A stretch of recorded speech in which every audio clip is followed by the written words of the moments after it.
Hi everyone, my name's Anne-Marie. Welcome to this tricks and technique video.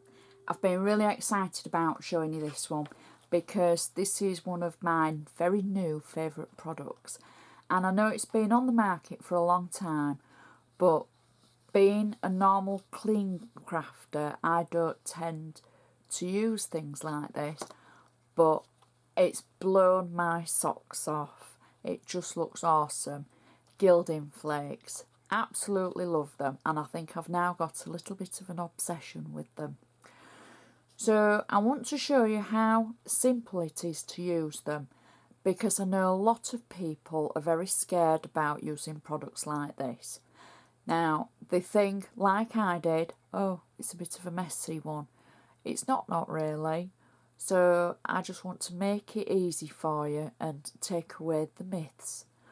So this is something that I've prepared just to show you what they look like.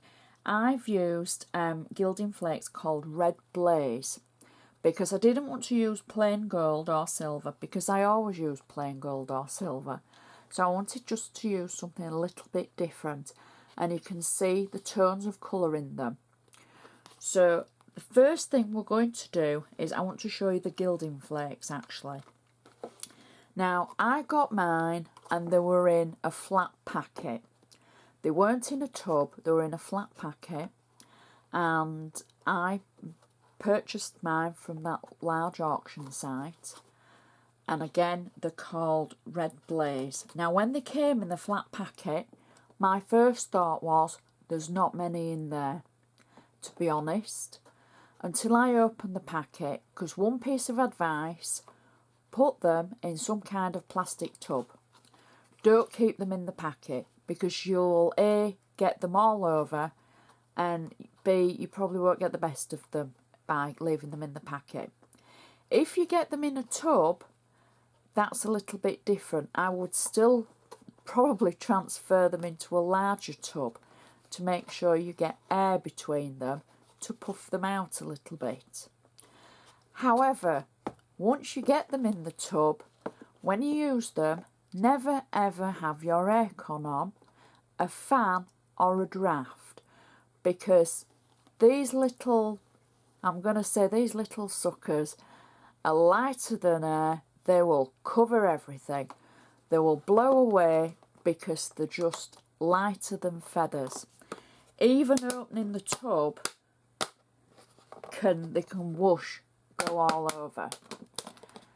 So be very careful with them. I don't know if the camera is picking up the sparkle from the actual flakes. They are so light, they're just, I can't describe what they're like, but they're brilliant, they really are. And the colours in this one are stunning. So that's what we're going to use. Now I'm going to use it with an adhesive sheet, which is a double-sided adhesive sheet. This comes from Sticks 2, and as far as I know they do international delivery. I've cut out a piece of black card, and what we're going to do is I'm going to peel away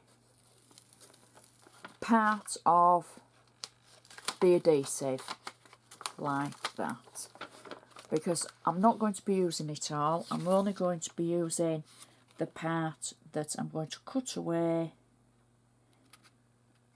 for the black card that I'm using. So I'm just going to trim that off like this, because I wanted to show you it from start to finish. I didn't want to prepare this little bit because I thought, for anybody who's unsure about using double-sided adhesive, you need to see how we put that on. Now I'm going to end up being a little bit wasteful, so don't write to me and tell me that I've wasted a lot of my adhesive. So we're going to cut this around the card. Don't use your best scissors. Do as I say, not as I do. So cut it away like so, and get yourself all in a sticky mess like Anne-Marie. So let's trim this a little bit better. There we go. Let's trim the edges, because you would do at home, and the corners. There. So the main objective is to get the full side of this cardstock with double-sided adhesive on, like that. Okay, so that's what we've done. Now the double-sided adhesive, once you've got it on, just give it a little bit of a rub to make sure that it's all stuck down. Then we're going to peel away this section that's the topping protective section of the second side of adhesive. So peel that away, and that leaves you a full adhesive layer. You can see it shining.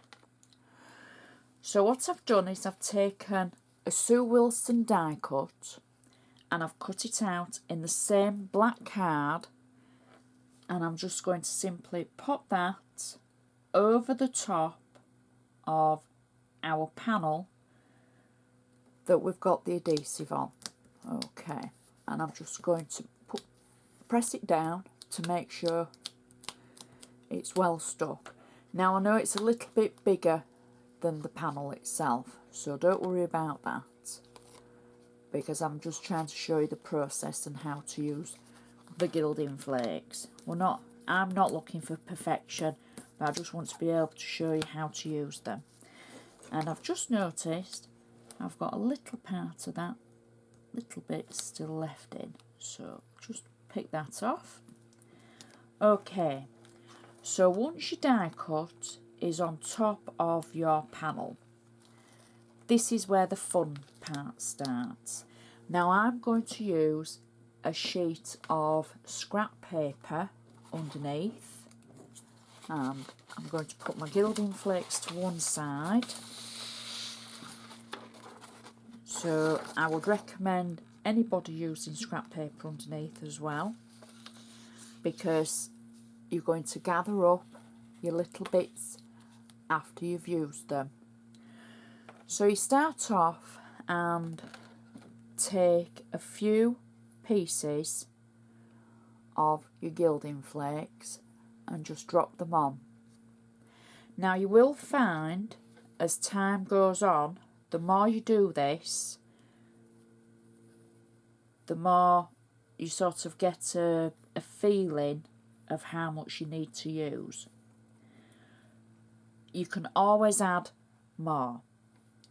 And once you've added your little bits of gilding flakes, because trust me, you don't need that many, you drop them on, just simply start pressing it onto the adhesive like that. Now if you've got a piece in your tub with amazing colour, let's find one, pop that down where you want it to go and press it down, because when you start rubbing, they'll all turn into little flaky bits and they'll get smaller as you go on. Now press them down, and then you can buy what's called a scrubby. However, I'm using a scrubby. This is my own scrubby from a supermarket, and they were very cheap in a pack of about 8. So I'm going to start off and I'm going to use the smooth side. Very, very lightly, I'm going to make circular movements with my sponge, and it starts adding the flakes onto the adhesive like so. Can you see that? And I'm going to keep going all the way around, because it's quite a quick process once you get the hang of it. Now I've not put enough on, so I'm going to just add a little bit more into different places. A bit too much there. Press it down and press it down, because as it breaks up as you scrub in, there we go, it spreads itself round. So press down and then circular movements again, and the circular movements push it into all the little holes between the die cut. Now you can use the rough side, but be quite gentle with it, because you don't want to damage it in any way. So it doesn't really matter which side you use. The rough side, you can hear that rather than the smooth side.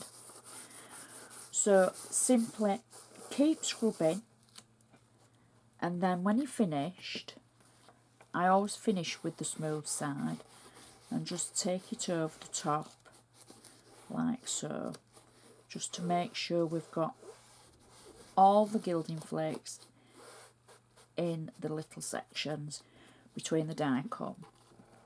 I tap it, and then you put, if you want, you don't have to, the gilding flakes that you've got on your mats, on your rough paper, they go back into your tub,